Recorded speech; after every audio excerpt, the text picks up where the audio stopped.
સુરેન્દ્રનગર જિલ્લાના સાવરકુંડલામાં નારી શક્તિ કેન્દ્રના મહિલા અધ્યક્ષ યશોધારા પંડ્યા દ્વારા સમર કેમ્પનું આયોજન કરવામાં આવ્યું। આ પ્રોગ્રામમાં મહિલા શક્તિકરણ માટે તલવારબાજી, લાઠીબાજી, કરાટેના દાવપેચ વગેરે શીખવાડવામાં આવ્યા। કોઈપણ પરિસ્થિતિને પહોંચી વળવા માટે જેમ કે યુદ્ધ હોય કે લડાઈ, તેના બચાવ માટે શું કરવું તે બાબતોની ટ્રીપો બતાવવામાં આવી।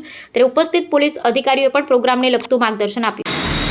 નમસ્તે, હું યશોધરા પંડ્યા, નારી શક્તિ ઉત્થાન ટ્રસ્ટ સાવરકુંડલાથી એનજીઓનું કામ કરી રહી છું।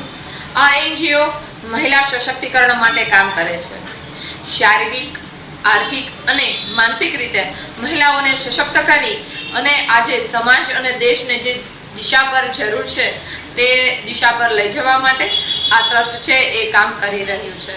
અને આ ટ્રસ્ટમાં તમે નિહાળી રહ્યા છો કે દીકરીઓને આ 5 દિવસના સમર કેમ્પની અંદર સાયબર ક્રાઇમમાં થતી માહિતી, બહેનોને આયુર્વેદિક વસ્તુથી કુદરતી રીતે કેવી વસ્તુઓ તમે વાપરી અને તમારું સ્વાસ્થ્ય છે તેને સારું રાખી શકો તેવી પ્રોડક્ટની માહિતી અને દીકરીઓને સેલ્ફ ડિફેન્સના દાવપેચ, બાળકોને ખાસ મોબાઈલની દુનિયામાંથી આજે પરિસ્થિતિ જે સર્જાઈ રહી છે, બાળકો ફક્ત મોબાઈલની અંદર જ પોતાનું જીવન અને પોતાની શક્તિ છે એ અંદર જ ગુમાવી બેઠા છે।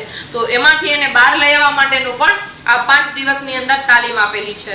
આ તાલીમની અંદર મહિલાઓને ખાસ કરીને આજે મોબાઈલની દુનિયાથી બહાર આવવા માટેનું માહિતી આપવામાં આવી છે અને સશક્ત કરવામાં આવી છે। આ ટ્રસ્ટની સાથે જે કોઈને જોડાવું છે તે મારો સંપર્ક કરી શકે છે અને જે કુદરતી પ્રોડક્ટ છે, જે કુદરતી વસ્તુ છે તેને આ વસ્તુ વાપરવી છે અથવા ઉપયોગ કરવો છે તે ચોક્કસ આ ટ્રસ્ટનો સંપર્ક કરી શકે છે। નમસ્તે, જય સિયારામ।